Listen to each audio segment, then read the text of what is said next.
अगर सीबीआई और ईडी वाला मुद्दा अरुणाचल का ये सोल्व नहीं करते हैं मोदी सरकार, तो सिर्फ अरुणाचल में नुकसान नहीं होगा, पूरे भारत देश को ये बात पता चलनी चाहिए कि जहां मोदी जी का अपना सरकार होता है वहां वो सीबीआई और ईडी नहीं भेजते, लेकिन जहां उनके विरोध अलग अन्य दल का सरकार होता है तो वहां रातों रात छापेमारी के लिए सीबीआई ईडी भेज।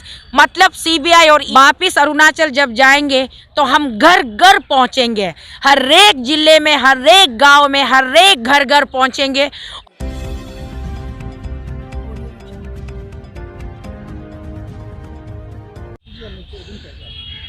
जुल्मी जब जब जुल्म करेगा सत्ता के हथियारों से, पत्ता पत्ता गूंज उठेगा इंकलाब के नारों से। नमस्कार साथियों, मैं मनोज स्वराजी स्वागत करता हूं आपका मिनी संसद में। रामलीला मैदान एक ऐसा स्थान जो देश की दशा और दिशा तय करता है।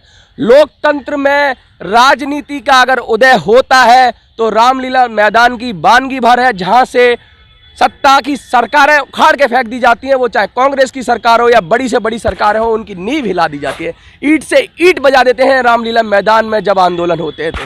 मैं बात कर रहा हूँ 16 अगस्त को जब अन्ना आंदोलन शुरू हुआ था तो उनके साथ क्या हुआ था कि जंतर मंतर पे परमिशन मना कर दी गई थी। देश के कई हिस्सों से परमिशन मना कर दी गई थी और अंत में उनको भेजा गया था रामलीला मैदान। सरकार का काल आ जाता है अगर सरकार भेज देती है लोगों को रामलीला मैदान। सरकार के अंत की शुरुआत हो जाती है अगर लोग पहुंच जाते हैं रामलीला मैदान। ऐसा कहा जाता है और इसमें अतिशयोक्ति नहीं है। आज मैं बात कर रहा हूं अरुणाचल अगेंस्ट करप्शन की जो चेयरमैन है, जो चेयरपर्सन है, टोको शीतल जी से। टोको शीतल जी लगातार 5 महीने से आंदोलन कर रही हैं भ्रष्टाचार के विरुद्ध। वो याद दिला रहा है हमें अन्ना आंदोलन को किस तरीके की जद्दोजहद जब आम पब्लिक करती है, सड़कों पर आ जाती है, तो आंदोलन का रुख क्या होता है। 5 महीने से लगातार आंदोलन करने के बाद, सैकड़ों पैदल चलने के बाद, इतना अलग जगाने के बाद आज जो रिजल्ट है वो ढाक के 3 पात रिजल्ट है, वो 0। मोदी जी हैं कि सुनते ही नहीं। मोदी जी हैं जैसे कान में उनके कुछ ताला जड़ दिया गया हो या आंखों में उनके पर्दा डाल दिया गया हो। टोको शीतल जी लगातार परेशान हैं और आगे की क्या उनको कहें, वो इस अधर की स्थिति में रामलीला मैदान पर आ गई हैं। 2 दिन का धरना है। सुबह राजघाट से चली थी, राजघाट में बापूजी का आशीर्वाद लिया और वहाँ से चलकर सीधा रामलीला मैदान पहुँची हैं। मैडम, मुझे लगता है कि परिवर्तन की शुरुआत हो गई। आपको भी सोचने पर मजबूर होना पड़ेगा कि आप लगातार मोदी जी से रिक्वेस्ट कर रहे हो, कब तक करोगे रिक्वेस्ट? मनोज भाई, बहुत बहुत शुक्रिया। नए साल में आपसे दोबारा फिर से मुलाकात हो रही है। बहुत बहुत धन्यवाद कि आप जंतर मंतर से हमारे साथ देते देते यहाँ तक पहुँच गए, रामलीला मैदान तक। जैसे कि अभी आपने बोला कि रामलीला मैदान इतिहास रचता है। रामलीला मैदान इतिहास, जहाँ तक मेरी अपनी लिटिल नॉलेज कहती है, रामलीला मैदान में 2 बड़े इतिहास रचे गए हैं। एक जेपी आंदोलन और दूसरी अन्ना आंदोलन। जेपी आंदोलन ने इंदिरा गांधी की सरकार गिराई थी और अन्ना आंदोलन ने मनमोहन सिंह की सरकार गिराई है। तो अभी शायद, जैसे फिर आपने बहुत अच्छी बात जो मेरी जानकारी में नहीं थी, आपने बोला कि अन्ना आंदोलन के लिए भी जंतर मंतर पे परमिशन नहीं दिया गया था। हर कोने से जब परमिशन नहीं मिला तो यहाँ रामलीला मैदान भेज दिया गया। आज वही हाल हमारे साथ हो रहा है। जंतर मंतर पे हम पिछले 3 महीने से खूब अच्छे ढंग से प्रदर्शन कर रहे थे, लेकिन बाद में हमें मना कर दिया गया, परमिशन नहीं दिया गया और आज चलते चलते मजबूरन हमें यहाँ रामलीला मैदान में उन लोगों ने धकेल दिया। तो शायद ये एक अच्छे चीज़ की शुरुआत होगी, आगाज़ होगी। ऊपर वाले के घर में क्या है हमें नहीं पता, उसने कुछ सोच के रखी हुई होगी।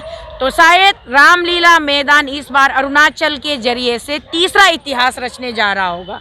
मैडम, आपको लगातार चैलेंज किया जाता है, आपको लगातार के राजनीतिक ताल ठोकने की बात की जाती है कि आ जाओ राजनीति के मैदान में। जब आपके साथ हर तरीके से राजनीति हो ही रही है, चाहे वो आप पे आरोप लगाने की बात हो, आपके ऊपर तरह तरह के कटाक्ष करने की बात हो, आपको ऊपर दूसरी पार्टियों में मिलने की बात हो, जब इस सब तरीके से राजनीति हो रही है तो वो सामने वाले लोग ऐसा क्यों सोचते हैं कि राजनीति नहीं हो रही है? आप लोग तो, अब राजनीति तो हो ही रही है आपके साथ, आप नहीं कर रहे, वो विषय अलग है। तो आप क्यों नहीं कर रहे और ईंट का जवाब पत्थर से कब देंगे आप? देखिए मनोज जी, मैंने कभी भी ये इच्छा या मंशा नहीं रखी थी कि मैं राजनीति करूंगी या लोगों के भावनाओं के साथ खिलवाड़ करूंगी। ऐसा मेरा कुछ भी मंशा या इच्छा नहीं थी और ना ही अभी भी है। लेकिन ये लोग मुझे विवश कर रहे हैं। ये लोग ज़बरदस्ती मुझे राजनीति के गलियारों में धकेलने की कोशिश कर रहे हैं, लेकिन राजनीति सिर्फ मुझसे नहीं होगी।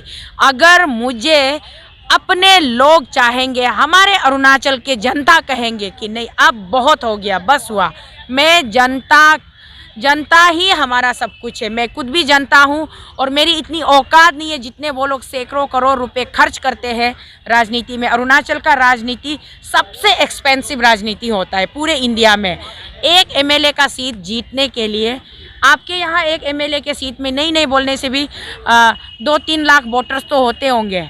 हमारे वहाँ एक एमएलए के सीट में ज़्यादा से ज़्यादा एट द मोस्ट 9,000 10,000 लोग होते हैं। उस पे आपको 100 करोड़ खर्च करना पड़ता है, तो वो पैसे मैं कहाँ से लाऊंगी? पैसे से सत्ता और सत्ता से पैसा की बात हो रही है, लगातार हो रही है। मनीष तिवारी की बात करूंगा। अंधा आंदोलन के समय में जब उनको घमंड हो गया था कांग्रेस को, तो उन्होंने कहा था अन्ना जी आप आइए राजनीति के मैदान में। क्या आप तो उनके अंत की शुरुआत हो गई थी कांग्रेस के। आज क्या लगता है अगर पेमा खांडू की तरफ से, उनके परिवार की तरफ से, उनके लोगों की तरफ से आपको ललकारा जा रहा है, तो क्या उनके अंत की शुरुआत हो गई है? मुझे तो कहीं ना कहीं मनोज जी, मैं राजनीति करूंगी कि नहीं करूंगी वो तो बात की बात है। करना पड़ेगा। आप राजनीति के अलावा कोई विकल्प अब लगता नहीं है। आपको जाना पड़ेगा जनता के बीच और अलग जगाना पड़ेगा, क्योंकि जो आपने मोमेंटम जो बनाया है, जो मूवमेंट बनाया है, जो एक तरह का आपने जनता में विश्वास जगाया है, आज जनता आशा भरी नज़रों से देख रही है। आपको अब ऐसे कब तक मांगते रहोगे? इनके ये तो सुनेंगे नहीं, ये तो बहरे हो गए। तो आपको जनता के बीच जाना पड़ेगा। क्या करेंगे अब? आगे का कदम क्या होगा? क्योंकि ये बहुत हो गया। मनोज जी मैं यही कह रही हूँ, अगर हमारे प्रधानमंत्री जी को लगता है कि हम उनके लिए, हमारा कोई वजूद नहीं है, हमारा कोई अस्तित्व नहीं है, और हमारे देश के राष्ट्रपति जी को भी लगता है कि देश के वासियों की आवाज़ पर उनको नहीं सुनना चाहिए, तो फिर हम सोचने पर मजबूर हो जाएंगे कि हमने कैसा नेता चुना था अपने देश के लिए। लोकतंत्र में जो असली राजा है, जो असली मालिक है, वो प्रजा है, जनता है।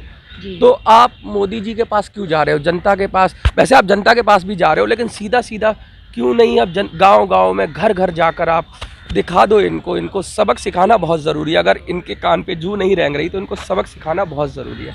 क्या करेंगे आप?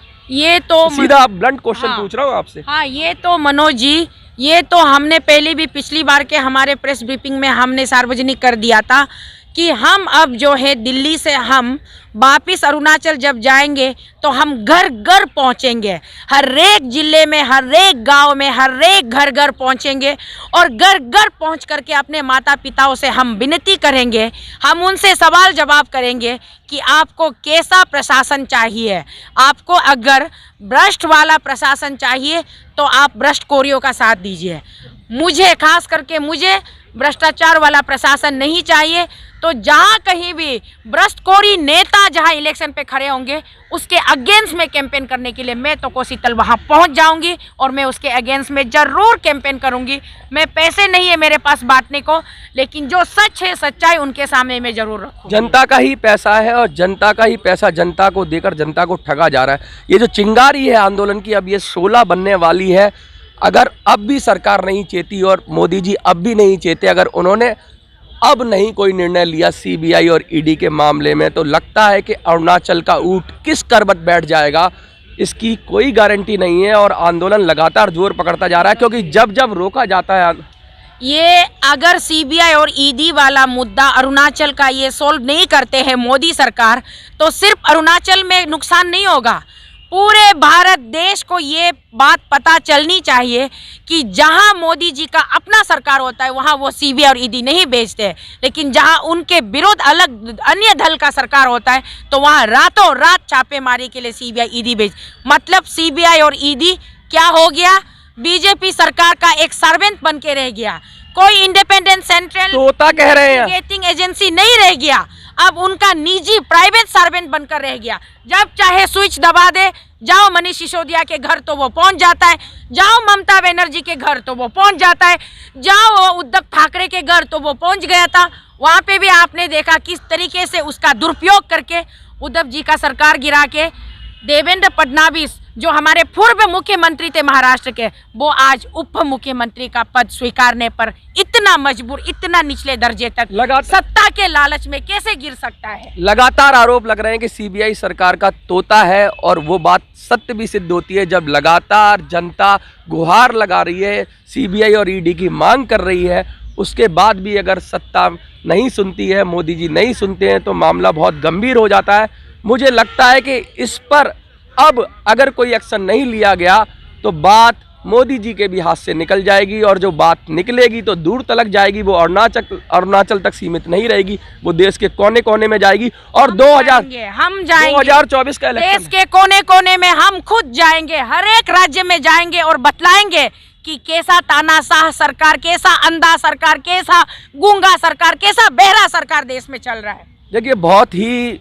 गुस्से में है लोग, समाज सेवी जो लोग हैं बहुत गुस्से में हैं, और टोको शीतल जी दहाड़ रही हैं। इनकी दहाड़ में एक दर्द है, एक करुणा है, ये समझ में आनी चाहिए। अगर ये बात अगर सरकार नहीं समझती है तो मोदी सरकार को आने वाले दिन बहुत भारी पड़ेंगे। रामलीला मैदान से मैं मनोज सुराजी, जय हिंद, जय भारत।